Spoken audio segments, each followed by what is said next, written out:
আগে আমার অবস্থা। মাম্মা, তুই জলের বোতলটা দেবে? হ্যাঁ দাঁড়া দিচ্ছি।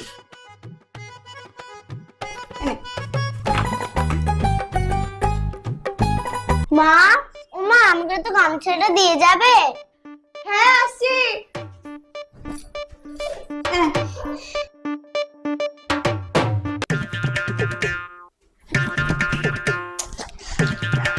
বলছি মাম্মা, আমাকে একটা বালিশ দিতে হবে গো। দাঁড়া দিচ্ছি।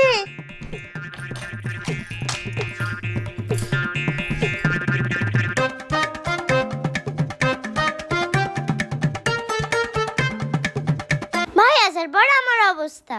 ইস, তুমি টয়লেট করে ফেলেছো? মামা একটা প্যাম্পাস দে না মা। ঠিক আছে, দিচ্ছি। ওরে বাবা, যেমন ছোট হিচু করে ফেলেছো।